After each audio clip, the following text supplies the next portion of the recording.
Good evening, everyone. Okay, so remembering Mata Prasad Ji Chinka, remembering Sir J.P. Agarwal sir, and with their blessings, we start today's class. So yesterday, what we discussed about was part of brain, right?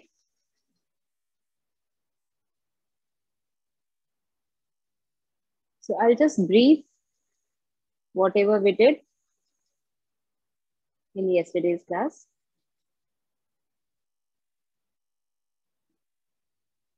The chapter was, good evening, everyone.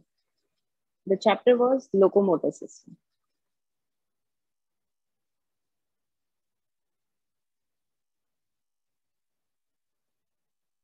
So under locomotor system, this chapter, we discussed about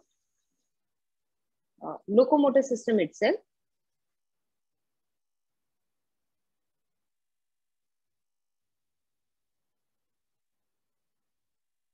This is the name of the chapter actually. And nervous system. So we chose nervous system as a first part. So under nervous system, we can divide it into brain, spinal cord. Under brain, we discussed about its parts. Some of the parts we discussed, some are left. And today we'll continue with spinal cord. Isn't it? Under brain, we discussed about the three parts: forebrain, midbrain, and hindbrain. Right? So under forebrain, we discussed about cerebellum, thalamus, and hypothalamus. So we have already discussed about these parts: cerebellum, thalamus, and hypothalamus. And midbrain, there's no subdivision, but we discussed about midbrain also. So this part, this whole part is done. We have already discussed about it. Today we'll start with the hindbrain. So this hindbrain. Okay. Under hindbrain, we said that it has again three parts: pons, medulla, and cerebellum. Even if you don't understand any of the terminologies or any nomenclature, you find it as difficult, just note it down, write down somewhere. And gradually you will understand as you see the diagrams and the pictures. Okay. So today we'll start with pons.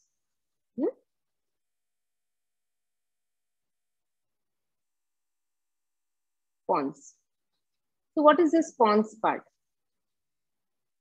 Pons is a part which is actually present between the midbrain and the medulla. Forebrain, midbrain, and hindbrain. Okay. So in between midbrain and your medulla part of hindbrain, this pons is present. So if this is the forebrain, this small part is midbrain, and in the hindbrain you have the pons and the medulla. This is medulla. Okay. So this is forebrain, midbrain, pons, medulla, and there you have cerebellum. So we are discussing about this part, pons. Okay. Now you must have heard about this pons thing many a times. You must have heard about the terminology pons, but any idea how this pons looks like and what is the size of this pons. Like we said yesterday, this midbrain is a small block, this much. This much is the size of the midbrain. And we think that midbrain must be something, a very big part of the brain. No, it is small, very small block. Similarly, pons is also a very small part of the brain. What is the size of this pons? First, write down a very important point that it is a part of brain which is actually present between, okay, this is my way of writing between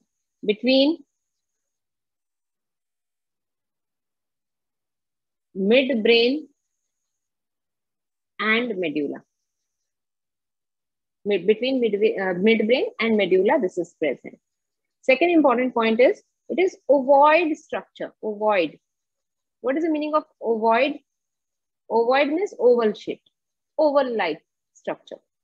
Third important point is, it is 1.5 centimeter in diameter. How much is 1.5 centimeter? This is 1 centimeter, little more than that is 1.5 centimeter. So almost this big. This big is pons. So this is such a small part, but it is so very important. It's a vital part of brain. Why this part is so very important? Because there are many very important cranial nerves which are coming out of this pons. So we have the nerves which are coming out from the brain. We have the nerves which are coming out from the body, from the spine. Okay, like if I show you in a very simplified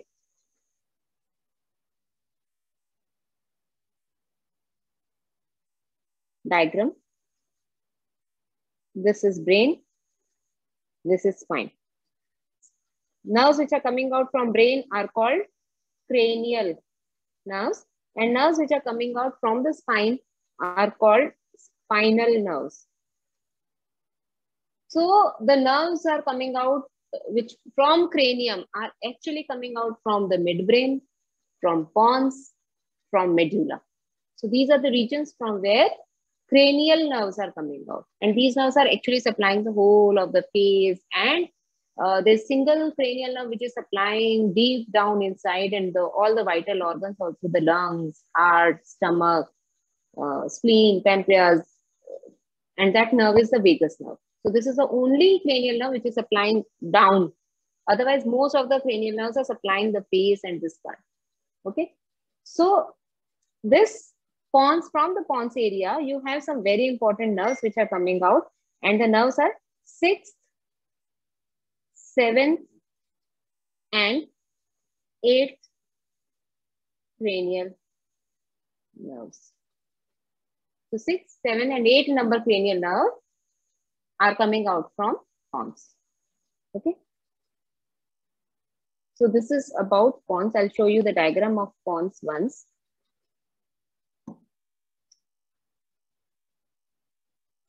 Yesterday I showed you the diagram of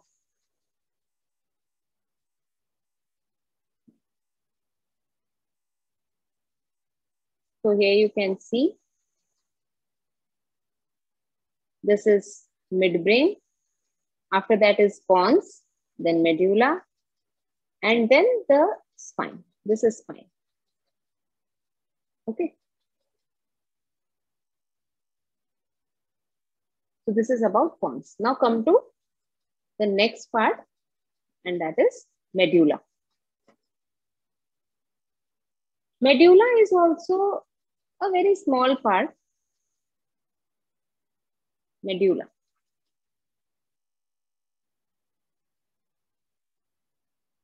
Medulla is the size. First understand the size of medulla. 3 centimeter long, 2 centimeter wide, 1.25 centimeter thick. Why I'm telling you the size, why I'm going into the size of the structure, so that you understand, you have an idea, you have that You can just imagine how big is that structure. So 3 centimeters is almost like this.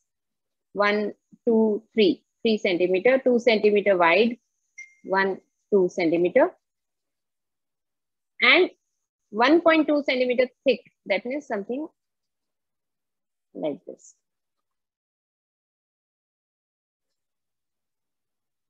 Some cranial nerves are coming out from medulla.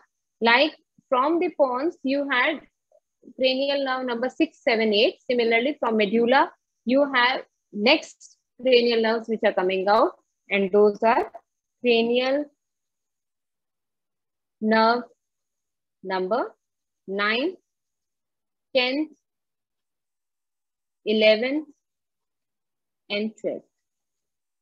These are coming out from medulla. If you talk about the function of pons, and I'm saying that the cranial nerve number 6, 7, and 8 are coming out from pons. So that is one of the most important function of pons, isn't it?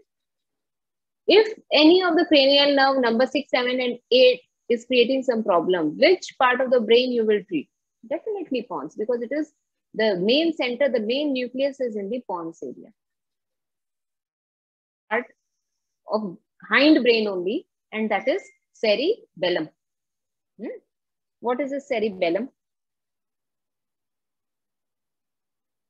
Cerebellum, B-E-L-L-U-M, cerebellum. Cerebellum, what is the meaning of cerebellum actually? Cerebellum is a Latin word. It's a Latin word.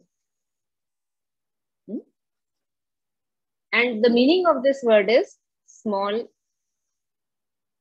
or little brain. So we have actually two brains. One is this brain and another is small brain, which is at the back. And that is why most of the times if someone is sitting at the back, we say, don't hit because we have a small brain here. Isn't it? Chota brain hai yahan pe. So this small brain or chota brain, which is at the back, is nothing but your cerebellum. I'll show you the picture of cerebellum. It's a very beautiful part of our brain. So this is cerebellum, behind the head. What else about cerebellum? Why cerebellum is so very important?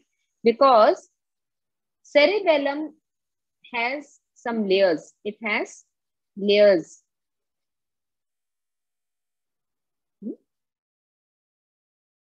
Nerve. Layers are there. I'm not going into the detail because it's a very, very detailed structure. But just remember it has 3 layers, and you may remember that the functional unit of cerebellum is a cell called Purkinje, Purkinje cell. Like the unit of body is called cell, unit of nervous system is called nerve, unit of kidney is called nephron. Similarly, unit of cerebellum is a type of cell that is called Purkinje cell. Why this Purkinje? Why did I mention this Purkinje cell specifically? Because this is the cell that releases a neurotransmitter. It's a chemical, in simple words. So Purkinje cell is releasing a chemical neurotransmitter, and you must have heard about, or you will be hearing about this word in future, and that is called GABA, G-A-B-A. Okay, and what is the function of this neurotransmitter, GABA? It is actually a chemical that reduces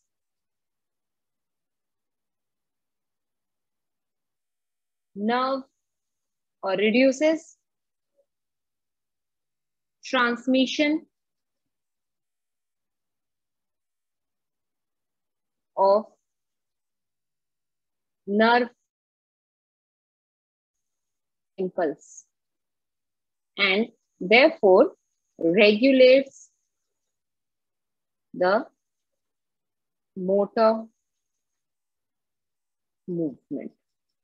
Now, what does it all mean? What is the meaning of this part? There is always a chemical, a transmission process is going on because of some chemicals, neurotransmitters. Okay. Now these neurotransmitters or the chemicals help in the nerve impulse, and that is why the movement. Just raise your hand. You're raising your hand, right? Now you put it back. Now, is your movement like this continuously? No, because when I say raise your hand, you're raising.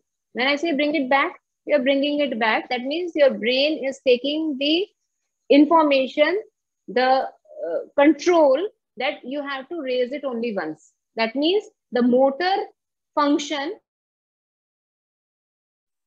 because there is something which is stopping it also. That, okay, enough. It was asked only once. So you now bring it back to normal. Okay. So what is that chemical? This is GABA. It reduces transmission of nerve impulse and therefore it regulates the motor movement. So this movement is actually the motor movement. Your body is acting as a motor. It's acting as a machine. So this is a very important chemical. And which part of brain is secreting that? Cerebellum. Another very, very important function of cerebellum is it acts like a tax booth. It acts like a tax booth. What is the function of tax booth? Someone is going from here. Now there's a tax booth here. And there's a path or the road ahead also. So that means that this tax booth will act like a check post. So whoever is going from here will be seen or will be taken care of by the tax booth that who is reaching here. Isn't it? Similarly, this cerebellum is also acting like a tax booth between cerebrum and spinal cord. It's a very, very important function. That means this is your cerebellum and this is your spine. So in between the cerebrum and the spine,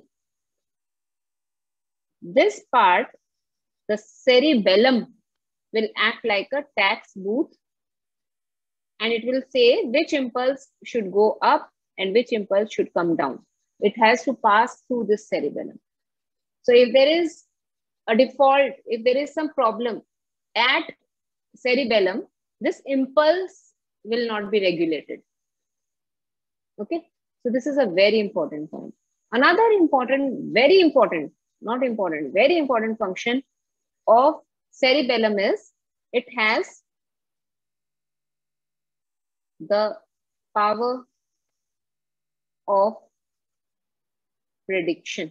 It's a very, very important function. And I'm sure most of us never ever play importance to this part. We don't even think about this function of ours, that we have a power of prediction. What is this power of prediction? For example, if this is a mobile, okay, and I say, pick up this mobile. Okay, I tell myself, no, it is not intuition. I'm not talking about intuition. It is power of prediction. Now understand what is this power of prediction. If I ask myself, pick up this mobile. So I'm reaching, my hands are reaching the mobile and picking it up, right? If this power of prediction, that means the control by cerebellum is not there, then my hand will go and not understand only where to go. Where is my mobile? Why my hand is reaching mobile only and holding it up? Why isn't it going anywhere else? Why isn't it falling down? Because it has a power to understand how much to go, where to go, which direction to go, and pick it up. So who is controlling this? See, this is such an important part of brain. When you are walking and there's a wall in front of you, or there's a whatever obstruction in front of you, what do? You go and bang on the wall? No, you know where to stop. If you're climbing the stairs, your leg knows how much to raise to reach to the next stair. Isn't it? How much to raise, what should be the angle of the foot? How much to raise the leg so that you place your foot on the next step. What do? You find out the stair every time? No, because your brain knows this is the step and this is the place where you have to place your step. Leg, isn't it? So this is called the power of prediction, and this is given by brain. So you will find many people who are unable to understand how much to raise the leg, and this is neuro problem, isn't it? In neurological problems, people are unable to understand where to place a hand, where to find out the thing, where to stop while walking, and they're banging on everything. So this is because of the imbalance of cerebellum. So here we will treat cerebellum. Okay, so this is power of prediction. Another important function of cerebellum is it maintains posture of the body. Okay, so posture is maintained by our posture, the way we are sitting, the way we are standing, the way we are walking. The balancing of the body is controlled by cerebellum. So this is very important, and these are some of the points which we should remember. So what did we discuss? We discussed about cerebellum, and we said cerebellum has a special type of cell that is called Purkinje cell. Purkinje cells are important. Why they are important? Because they are secreting some chemicals, some neurotransmitters, and these neurotransmitters are secreting. The neurotransmitters are actually GABA. What is the function of GABA? GABA regulates the motor movement of the body. What next did we discuss? It acts like a tax booth. Point number 1. This is point number 1. One of the most important function of cerebellum. It acts like a tax booth between the cerebrum and the spine. The next important function of cerebellum is it has the power of prediction, and it also maintains the posture of the body. So these are few of the most important points which we should remember about cerebellum. Okay. So we are done with medulla, pons, and cerebellum. That means the hindbrain. So yesterday we did, in the previous class, we did about forebrain and midbrain. Today we have covered the hindbrain, that is pons, medulla, and cerebellum. Okay. And one more thing we should remember, just note it down somewhere. What is brain stem? There's a difference between hindbrain and brain stem. Brain, at times you will come across this term, brain stem. What is stem? This is stem, isn't it? This is stem. So on the stem, you have the leaves, isn't it? These are the leaves. And on the lower part, you have the roots. So stem is a part which actually connects the leaves with the root, the middle part. Similarly, brain stem is a part which is a connection between the front part of the brain and the back, that is the spine, between the spine and the front part. That is why we call it brain stem. So which part is that? So write down brain stem is the structure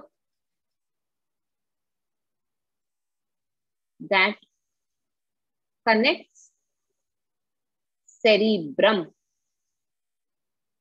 of brain to cerebellum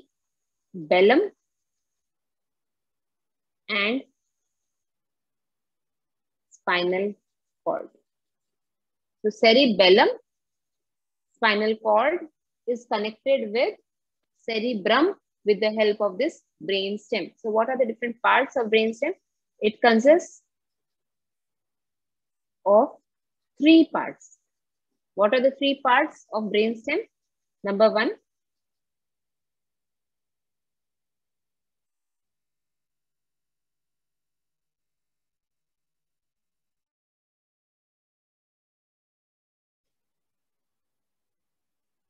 number 2, pons medulla.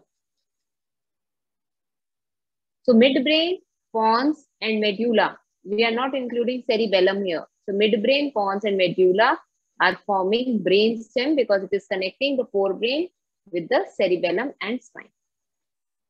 Okay, so this is a very important part which we should remember.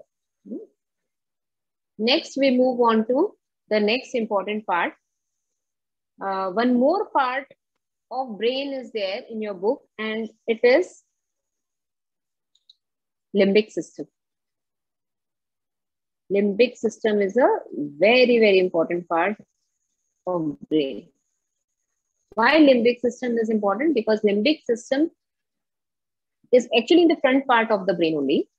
And this is a part of brain which is differentiating you from an animal. Why you are not behaving like an animal? Because there's limbic system. Why dog is a dog and not a human being? Because limbic system is ill developed, not properly developed. Why some people behave like animals? Because their limbic system is faulty. Why there are thieves or robbers, or no, it's not only the sixth sense, it is the humanity, human quality is because of limbic system. And rapists are because their limbic system is faulty. Okay, that is why they behave like animals. Yeah? Now, what is this limbic system? Like you have respiratory system, cardiac system, excretory system. Similarly, you have limbic system. That means it is not one part of brain. Understand this. Now you know what system is. System means group of organs functioning together.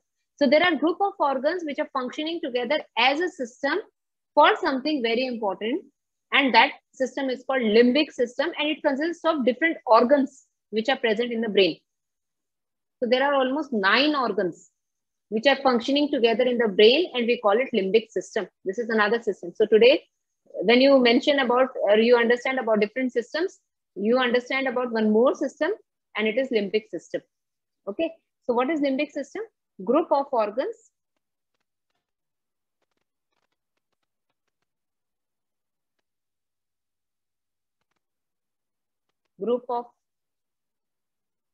organs performing similar function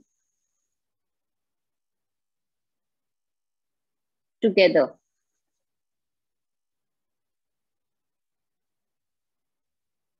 It consists of 9 organs. What are the 9 organs? It consists of, see, the topmost, understand this, when we discussed about hypothalamus, then we said hypothalamus is one of the most important part of limbic system. Okay. So when you're writing about 9 parts of limb, or you're understanding about 9 parts of 9 organs of limbic system, then first and foremost, you should remember about the first organ, and that is hypothalamus.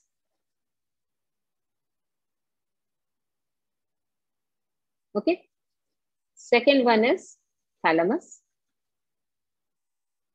Third one is epithalamus. Fourth, olfactory. In the previous class, I discussed about the different parts of brain. I showed you the 3D model also, and I showed you all these parts: the thalamus, hypothalamus, olfactory tract, optic tract, all these are part of your limbic system only.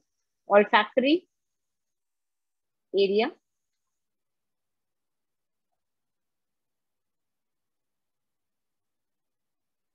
pre-optic area. I showed you amygdala yesterday. Amygdala.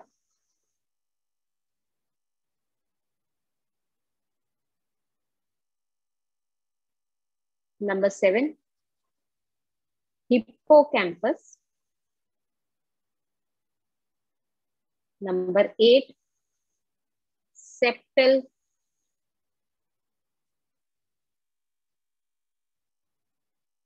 nuclei. And number 9, mammillary, M-A-M-M-I-L-A-R-Y, mammillary body, L-L-A-R-Y. So these are the 9 organs, the 9 parts which are making a limbic system. Okay, so limbic system is a very important part of the brain.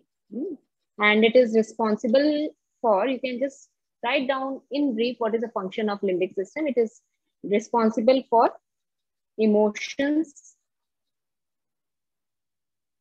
and behavior. So fear, happiness, hatred, jealousy, different emotions are controlled by limbic system. So this was about brain, though it was too much in brief, but still we should understand at least this part. We should remember at least this part of brain. Okay, so we discussed about forebrain, midbrain, and hindbrain. In another classification, we discussed about rhombencephalon, prosencephalon, mesencephalon, and rhombencephalon also. Now we'll come to a very important part, which is actually forming the unit of brain. And it is also related to spinal cord directly or indirectly, and that is nerve. So what is this nerve? See. When we talk about nerve, we should remember a few things. Nerve.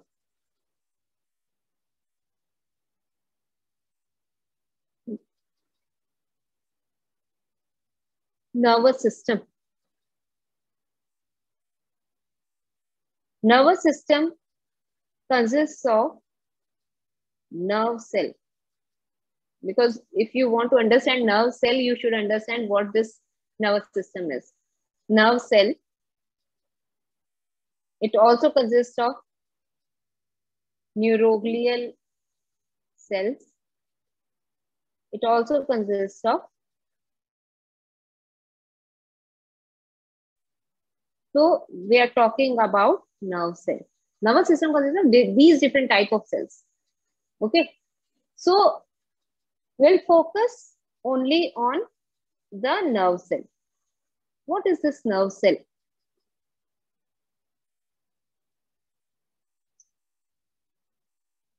Nerve cell are actually the wires that conduct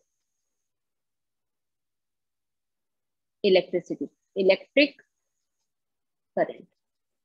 I'll tell you one very beautiful correlation between human being and a building or your house. The pipelines in the house is equivalent to which part of the body? Put it in the chat box.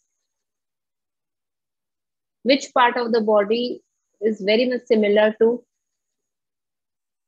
the water system in the body, in the house? The pipelines, blood vessel. What is equivalent to the excretory system?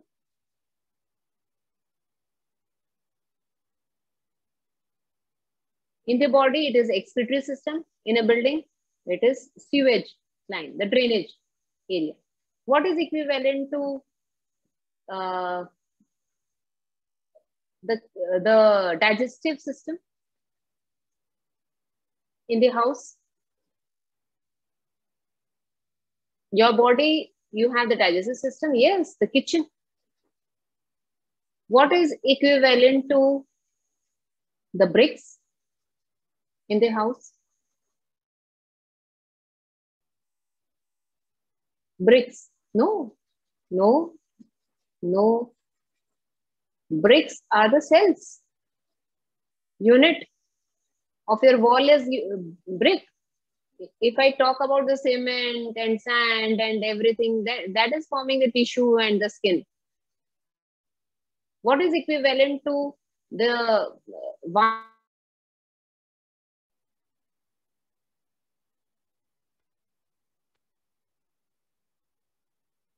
nerves? Yes. So your nerves are actually the wires. These nerves, like you can see the wires in the house, right? But can you see the nerves in the body? Visible or invisible? So many times we think that nerves are invisible. These are some structures which are not visible to the naked eye. See this?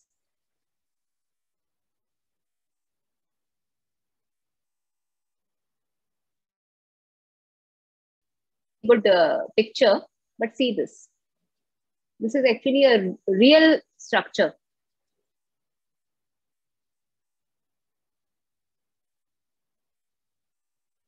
So this is nothing but the skeletal, the whole of the nervous system of human being without bones, muscles, skin organs, and these are the nerves. So are these visible to naked eye? Yes. So this is nervous system. This is the spine. Okay. And these are the nerves which are coming out from the spine. And the nerves, now we have to see all these. Huh? We are healers and we need to see the structure of the body. So no need to your face or eyes. No need to close your eyes while seeing these structures. So these are the cranial nerves which are coming out from the brain. Okay. So remember, nerves are visible, very visible structures of the body. Then that is why I said these are the wires that are conducting electrical impulse wires, and these are visible wires. What else?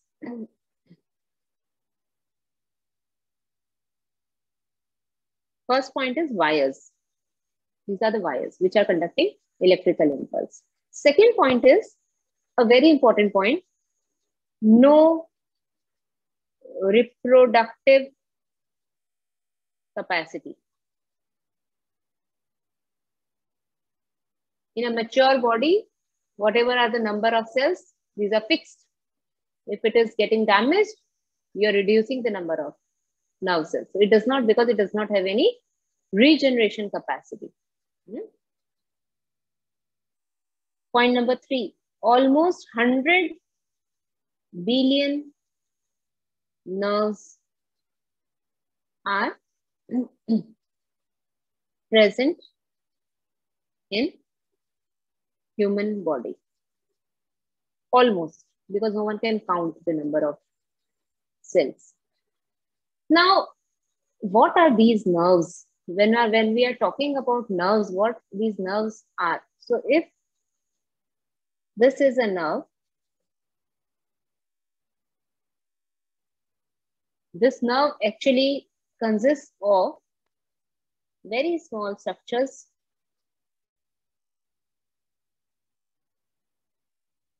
See, this is the most simplified diagram. Huh? So don't actually compare it with the real one. I just want to make you understand how this nerve is formed. So nerve is actually formed with smaller units, which are called neuron. So this is one neuron attached to the next neuron attached to the third neuron, and so on. They are forming the nerves. So what is this neuron? Neuron is the unit of nervous system. So nervous system or the nerves are made up of very small structures which are called neuron. Something like this.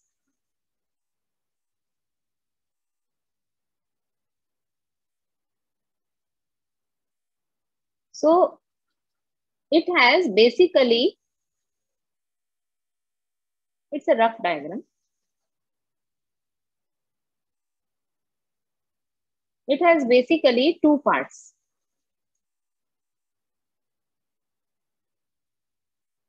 One is the cell body and second is axon. Just remember this. Huh? The basic thing. Cell body, this is the cell body which consists of cytoplasm, cell organelles, the nucleus, and it has the dendron. This structure is called the dendron. Dendron, D-E-N-D-R-O-N, dendron. And the finer structures are called dendrites, D-E-N-D-R-I-T-E-S, dendrites. And the lower part is the axon. Axon consists of, this central part is axon. It consists of some cells on it, which are called spawn cells, S-C-H-W-A-N-N. S-C-H-W-A-N-N, spawn cells. And on the spawn cell, there may be a layer present or absent. Accordingly, we call it myelinated or non-myelinated. So there's a sheath. There's a sheath. There's a covering. Can you see this? There's a covering on it. So this covering is called the myelin sheath, M-Y-E-L-I-N, myelin sheath. Okay. So myelin sheath is like, if you have seen a wire, electrical wire at home, you will see there's a rubber covering, isn't it? There's a rubber insulation on the copper wire inside. So there's a wire inside. Different colored wires at times.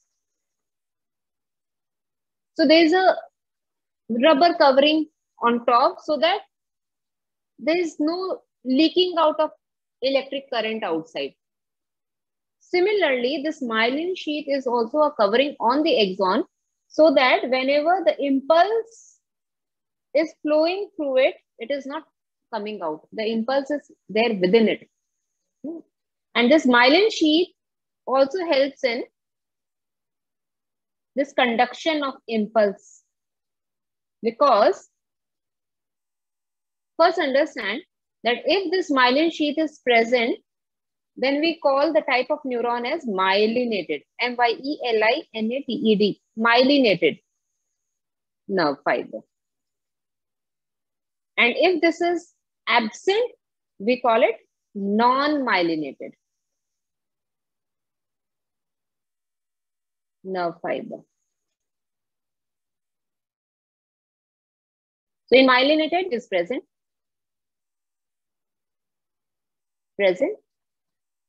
And here, myelin sheath is absent. Now, what is the role of this myelin sheath? Myelin sheath is very important because myelin sheath helps in conduction of impulse. So in case of myelinated nerve fiber, the speed would be greater. Speed would be greater in myelinated nerve fiber in comparison to non-myelinated.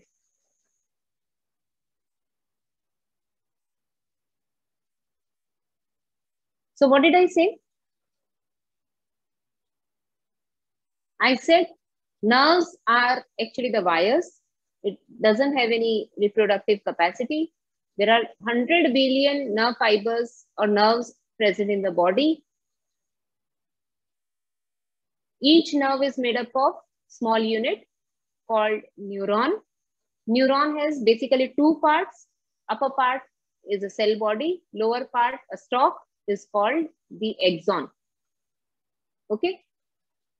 On the axon, you have this consons, and these cells are covered with a sheath, which is called myelin sheath. So there's a sheath. There's a sheath present on the stalk of the neuron. If the sheath is present, then we say that the nerve fiber is myelinated. If the sheath is absent, we say that nerve fiber is non-myelinated. Myelin sheath is important because it helps in conduction of nerve impulse. So the nerve fibers which have myelin sheath on it has more speed of the impulse in comparison to non-myelinated nerve fibers. And if the nerve fiber has a, if this is the covering, okay, myelin sheath on it. For some reasons, if this myelin sheath is ruptured or broken down at places, if this place myelin sheath is broken, then what will happen? There will be faulty flow of impulse, right? And this leads to some neuro problems where the impulse is affected, and we call it multiple sclerosis. So this is multiple sclerosis. That means the wiring is faulty at places. I'll show you one picture, very beautiful picture of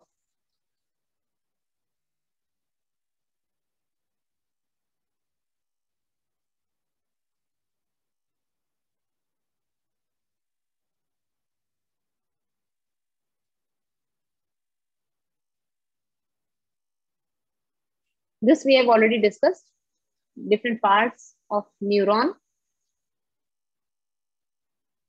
the cell body, and the axon where the spawn cells are present. This is also very clear here in this picture. This is the picture of two types of nerve fibers. In first one, upper one, myelin sheath is present. In the second one, it is non-myelinated nerve fiber. So here the speed would be lesser in comparison to here where the speed would be great, high. Okay. What is the function of neuron? Number one,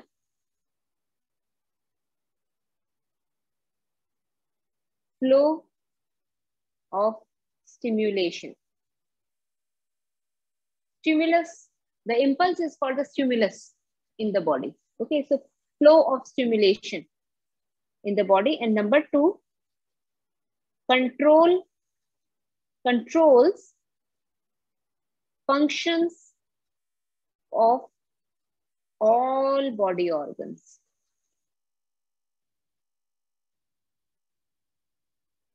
All the body organs are controlled by nerves except endocrine glands. That is why system are two different systems. Okay. So this is about the nerves which are present in the body. Okay, I'll show you.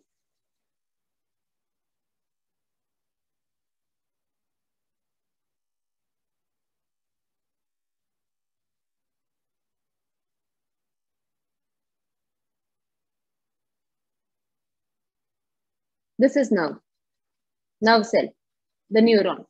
Okay. So when I showed you the structure, it was actually a section of the nerve cell, but this is how the nerve cell looks like. So here you can see the topmost part, the cell body, and the lower part is the axon, and the knob-like structures you can see, these are the terminals which are forming the synapse with the other part of other neuron. So this is the myelin sheath. So if I remove the myelin sheath, you'll see the sconce cell. So this is this sconce cell. Okay. So I'm removing the myelin sheath.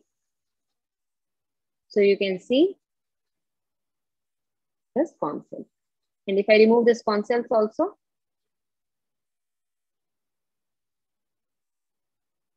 so you can see axon. Okay. So upper part is the cell body where you have the dendrite, lower part is axon, this part is axon terminal, and the knobs are forming the synapse. Fine. So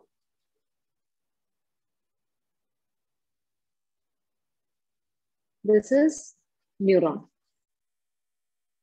Another important part of nervous system is the reflex arc. What is reflex arc? Reflex arc is actually the arc which is forming a pathway. It's a pathway from the sensory and back to the motor area where it will show the movement. This is called reflex arc. So it's an arc. It's a pathway of the impulse through the nerves. I'll show you a very beautiful picture of the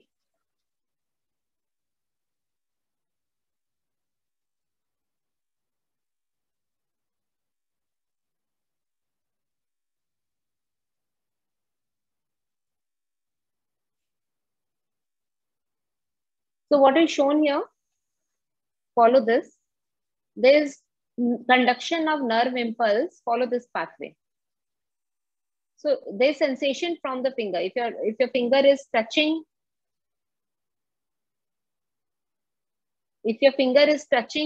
a hot object, the sensation is going and traveling through a certain path and reaching the spine. So this is a section of the spinal cord actually. Okay. From here, actually, the sensation goes to brain. And another sensation is coming down from brain. The stimulus is coming down from brain and giving orders to the spinal cord that you remove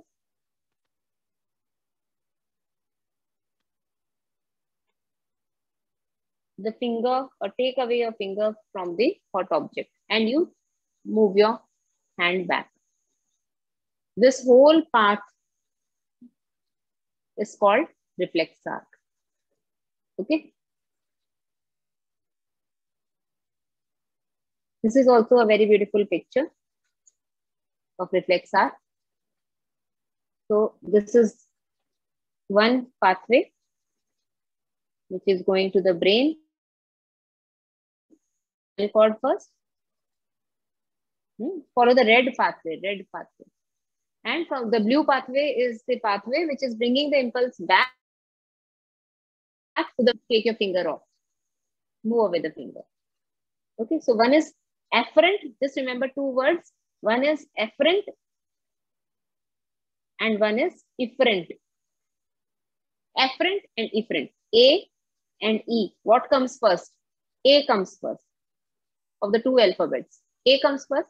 So A is the pathway from where, afferent is a pathway from where the impulse will start moving. It will reach the spinal cord and it will come back from the efferent pathway. The pathway which is coming out from the spine is called the efferent. So afferent is going, efferent is coming back. Okay. This is a very, very clear picture. Here you will also have the understanding of the sensory neuron and the motor neuron. What is sensory neuron? Sensory neuron is a neuron which is taking the sensation to the spine. That is why it is called sensory. Wherever, the way you are sensing the stimulus. So sensation is going to the spine and the brain. And motor means the mechanical effort. So the impulse which is coming down And making movement in the body part is actually the motor movement. So that is through the motor nerves. And in some reports, you will see that it's written motor neuron problem. So what is that motor neuron problem? Motor neuron problem is the problem of the neuron which is carrying out the motor function. So what is this motor function? Motor function means the impulse which is coming down from brain to the organ is somewhere damaged. And sensory is the impulse which is going from the organ to the brain. So this is reflex arc. There are some stimuli which are through some receptors. Okay.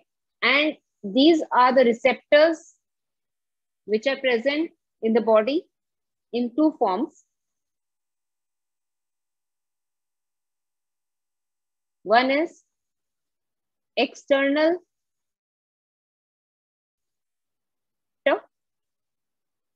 and second one is proprioceptor. Proprioceptors, and third one is internal receptor. RECEPTORS, internal receptors. So external receptors are the receptors which are present externally on the body. For example, cutaneous, that means on the skin. NEOUS, cutaneous.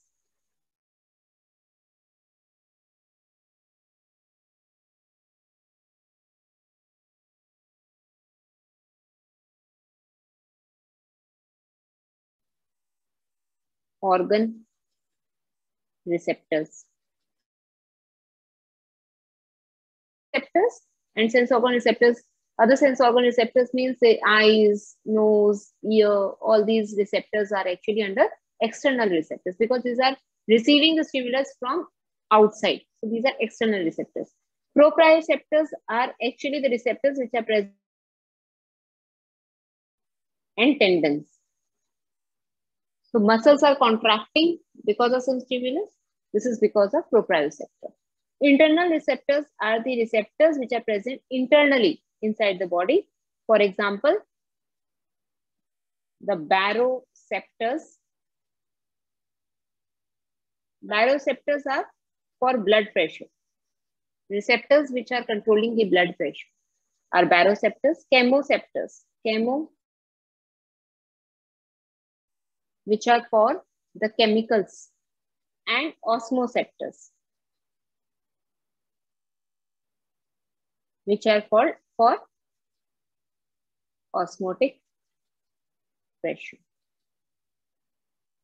So these are some of the very important receptors which are present in the body. Okay. So see you all in the next class. Good night. Thank you.